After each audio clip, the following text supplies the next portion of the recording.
Assalamualaikum warahmatullahi wabarakatuh. Alhamdulillahilladzi ja'alana syahran mubarakah wa da'awatan mustajabah wa ta'atan maqbulah. Ashhadu an la ilaha illallah wahdahu la syarika lah wa ashhadu anna Muhammadan sayyidana abduhu wa rasuluh la nabiyya ba'dah.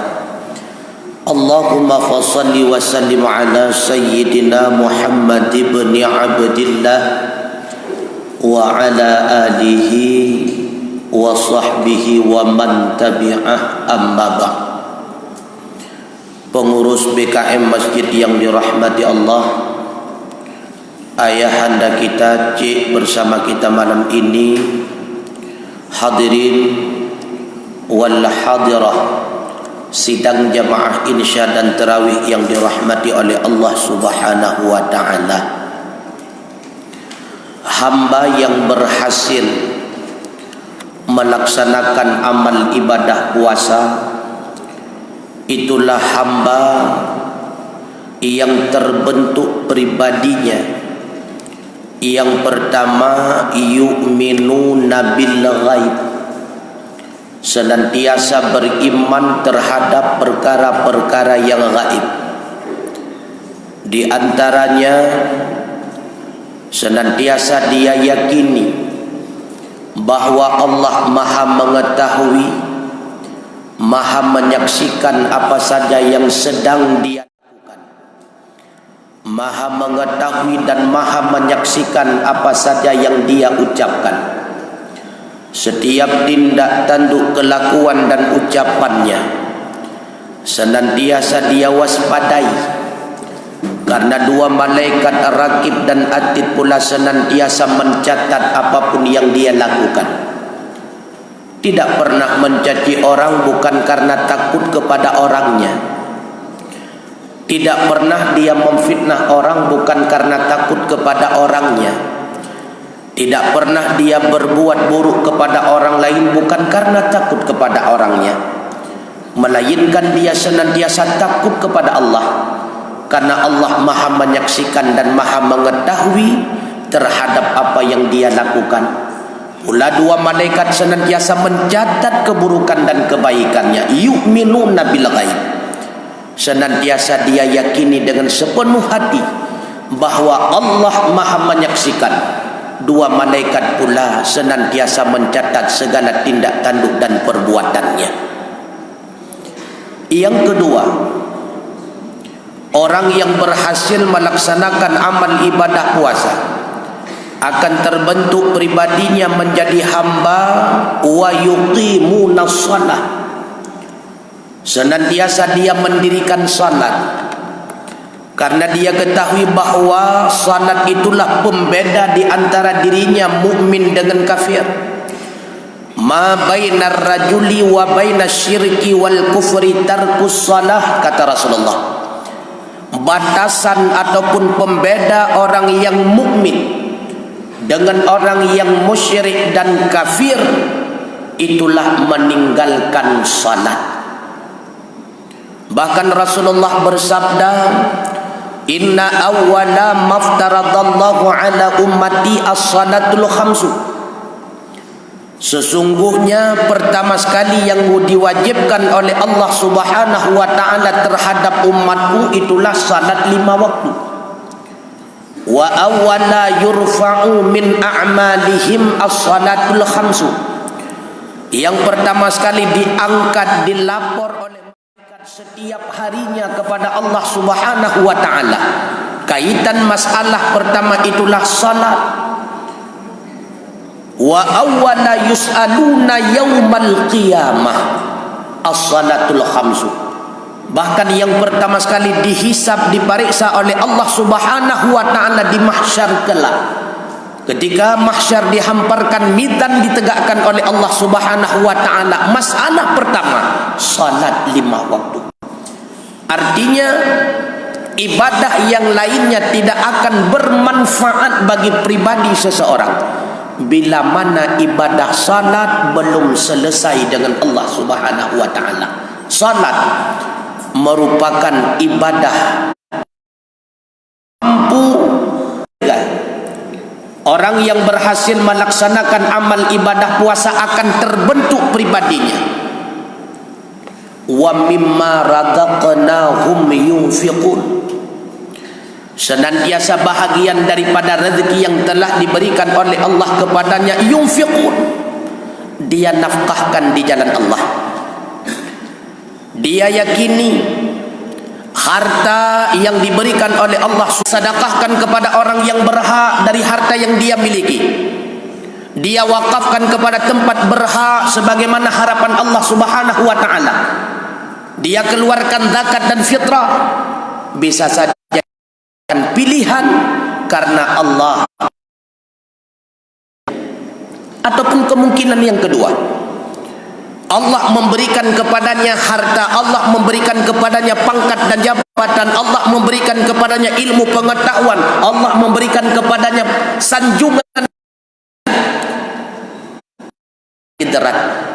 Allah ingin menjauhkan dirinya Subhanahu wa ta'ala. Semakin banyak harta, semakin pelit. Semakin banyak harta, semakin angkuh. Semakin banyak harta, semakin sombong. Semakin besar pangkat, semakin dia zalim kepada umatnya, semakin dia zalim kepada rakyatnya. Itu merupakan Nabi hal yang lagenyan oleh Allah Subhanahu wa ta'ala, supaya ligetannya semakin jauh dengan Allah Subhanahu wa ta'ala. Maka wa mimma razaqnahum yunfiqun, itu merupakan pribadi orang yang berhasil melaksanakan amal ibadah puasa. Yang keempat, walladzina yu'minuna bima unzila ilaika wa ma unzila min qablik. Orang yang berhasil melaksanakan puasa akan senantiasa yakin dan percaya terhadap Al-Quran yang telah Allah turunkan kepada dirinya melalui daripada Jibril, diterima oleh Rasulullah Muhammad sallallahu alaihi wasallam.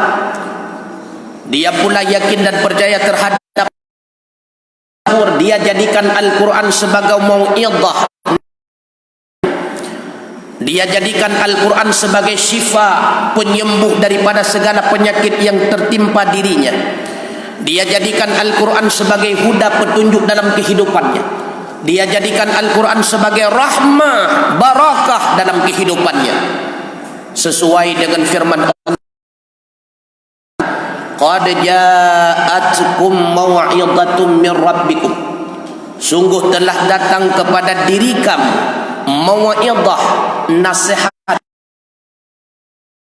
wa shifaa'un lima fis suduri, penyembuh bagi penyakit yang terdapat di dalam setiap hati. Setiap penyembuh obat, tapi setiap obat belum tentu mampu menyembuhkan. Al-Quran syifa, bukan obat. Maka Al-Quran mampu menyembuhkan setiap penyakit. Wa shifa'u lima fis sudur, kata Allah. Al-Quran itu akan menjadi penyembuh bagi setiap penyakit yang tertimpa setiap hati. Merupakan pokok utama dalam badan. Insya Allah mandum-mandum akan jeroh, tapi menyaatnya wahana jeroh, maka bandum akan tertimpa masalah. Maka Al-Quran syifa, menjadi penyembuh bagi setiap penyakit yang ada di dalam hatinya. Wahuda, dia jadikan Al-Quran sebagai petunjuk, maka dalam kehidupan tidak pernah dia tersesat, karena Al-Quran yang menjadi rambu-rambu kehidupannya. Warahmah, Al-Quran dia yakini akan memberikan rahmah dan barakah di dalam kehidupannya. Makanya Rasulullah bersabda, dimanapun tempat dibacakan Al-Quran, maka akan turun rahmah dan barakah Allah Subhanahu wa ta'ala.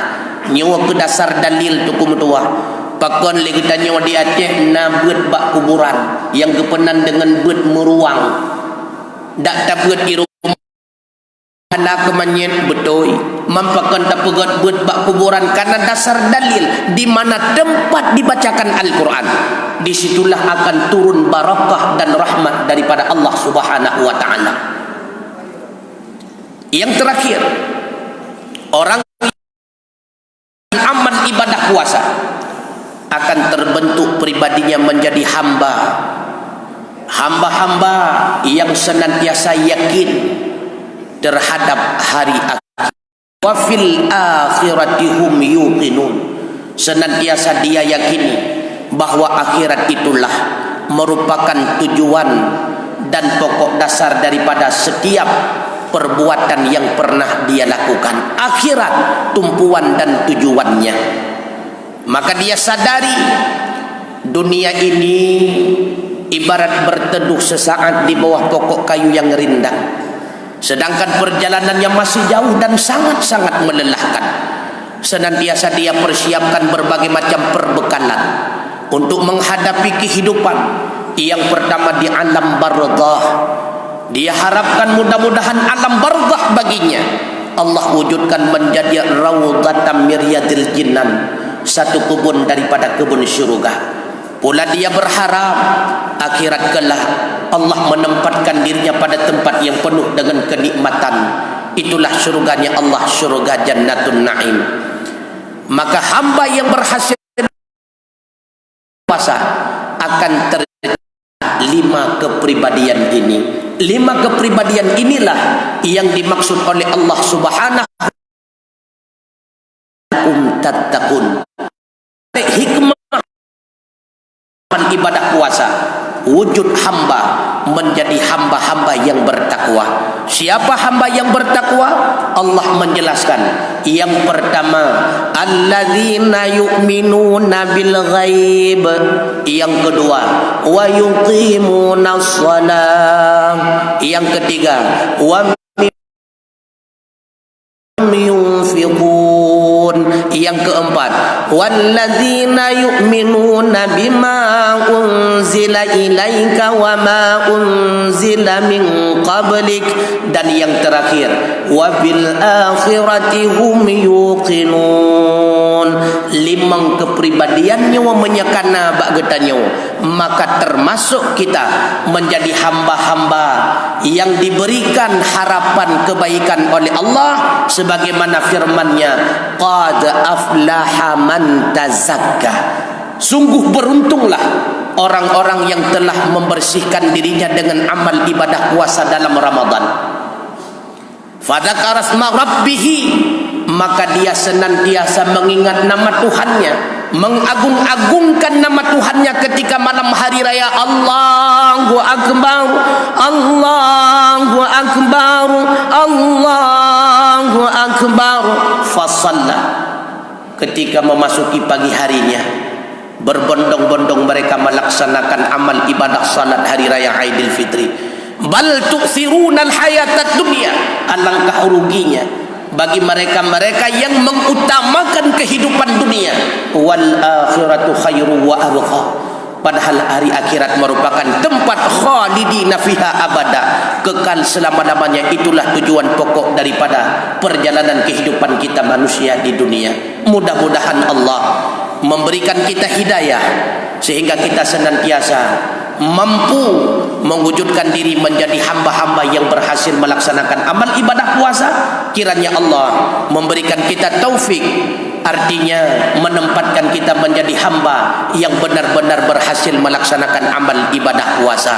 Mudah-mudahan tuku mutuah abu yang berbahagia dengan kaglih kita nyawa dalam bulan Ramadan be'li tapukuto tuku mutuah wate ururaya, di mana dalam Ramadan terdidik kita dengan puasa tidak pernah mencaci maki orang. Hendaknya ketika kita keluar dari Ramadan juga dalam keadaan demikian. Dalam Ramadan hantau patgo karena ia kita nyawa gadah pahala puasa. Hendaknya hal yang demikian terus keluar kita dalam Ramadan, tidak pernah mengupat tidak pernah memfitnah dan tidak pernah berbicara yang lagha, tidak pula bersikap dengan sikap rafas, artinya bertindak dengan perbuatan yang menyimpang dengan tuntunan agama. Mudah-mudahan Allah memberikan kesempatan kepada kita hidup di dunia hasanah, hidup di akhirat pula dalam mencapai hasanah. Amin ya Allah, amin ya rabbal alamin. Usikum wa nafsi bi taqwallah faqad fadal muttaqun wa ahussukum ala ta'atillah wa ta'atir rasulillah wa ulil amri minkum la'allakum tuflihun. Wassalamu alaikum warahmatullahi wabarakatuh.